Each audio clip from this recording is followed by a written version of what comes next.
Hello all.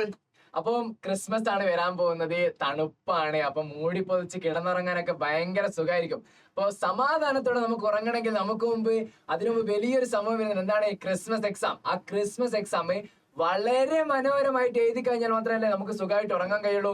സമാധാനം ഉണ്ടെങ്കിലല്ലേ മനസ്സമാധാനത്തോടെ ഉറങ്ങി നല്ലൊരു ഉറക്കമൊക്കെ കിട്ടൂ. അപ്പൊ നമ്മുടെ ക്രിസ്മസ് എക്സാം ഇത് 9 മുതൽ 19 ഡിസംബർ വരെ ടൈം ടേബിൾ വന്നു. അപ്പൊ 9 ഡിസംബറിനാണ് എക്സാം സ്റ്റാർട്ട് ചെയ്യുന്നത്. അപ്പോൾ 9th ഡിസംബർ നമുക്ക് ഫസ്റ്റ് ആയിട്ടുള്ളതെന്ന് പറഞ്ഞിട്ടുണ്ട് സെക്കൻഡ് ലാംഗ്വേജ് ആണ്. സെക്കൻഡ് ലാംഗ്വേജ് തിങ്കളാഴ്ച നമുക്ക് എക്സാം നടക്കുന്നു. പിന്നെ അത് കഴിയുമ്പോഴത്തേക്കും 10th ഡിസംബറിന് നമുക്ക് ഇംഗ്ലീഷിന്റെ എക്സാം ആയിരിക്കും വരുന്നത്.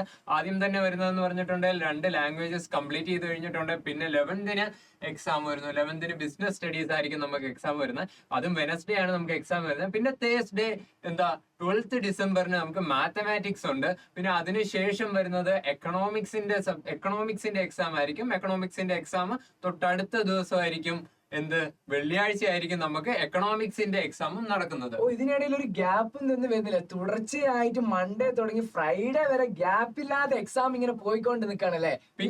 പിന്നെ ഗ്യാപ്പ് വരുന്നുണ്ടോ? പിന്നീട് ഗ്യാപ്പ് വരുന്നത് എന്ന് പറഞ്ഞിട്ടുണ്ടെങ്കിൽ 2 ദിവസം ഗ്യാപ്പ് നമുക്ക് വരുന്നുണ്ട്. അത് സാറ്റർഡേസിലും സൺഡേസിലുമായിട്ട് നമുക്ക് ഗ്യാപ്പ് വരുന്നുണ്ട്. അത് അക്കൗണ്ടൻസിയുടെ എക്സാമിന് വേണ്ടിയാണ് ആ 2 ദിവസം ഗ്യാപ്പ് വരുന്നത്. അതിനുശേഷമുള്ള 2 ദിവസം നമുക്ക് കമ്പ്യൂട്ടർ ആപ്ലിക്കേഷന് വേണ്ടിയും ഗ്യാപ്പ് വരുന്നുണ്ട്. 2 ദിവസം വീണ്ടും നമുക്ക് കിട്ടുന്നുണ്ട്. എന്നിട്ട് 19th ടോട്ടൽ ക്രിസ്മസ് എക്സാം നമ്മൾ ക്ലോസ് ചെയ്യുന്നതായിരിക്കും. അപ്പോ ആദ്യത്തെ ഫസ്റ്റ് വീക്ക് എന്ന് പറയുന്നത് നമുക്കൊരു ഓട്ടം തന്നെയാണ്. എല്ലാവരും ഗ്യാപ്പും ഇല്ലാതെ അങ്ങനെ തന്നെ ഓടുകയാണ്. 5 ദിവസം ഓടുകയാണ്.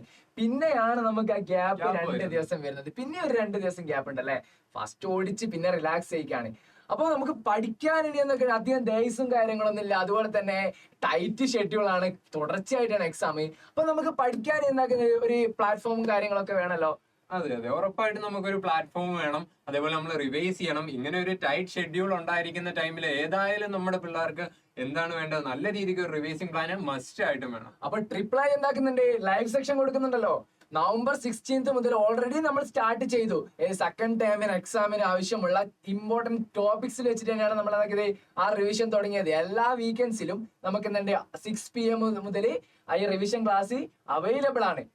ഈ വീക്കെൻഡിലും അതുപോലെ തന്നെ December 8th വരെ നമുക്ക് എന്താക്കുന്നുണ്ട് ആ ഒരു റിവിഷൻ ക്ലാസ് പോകുന്നുണ്ട്. അപ്പം എല്ലാവർക്കും എന്താണ് ആ റിവിഷൻ ക്ലാസ് കണ്ടിട്ട് മാക്സിമം നിങ്ങളുടെ യൂട്ടിലൈസ് ചെയ്ത് പഠിക്കാൻ ശ്രമിക്കുക. അപ്പൊ എക്സാമിന് വേണ്ടിയിട്ട് എല്ലാവർക്കും ഓൾ ദി ബെസ്റ്റ്.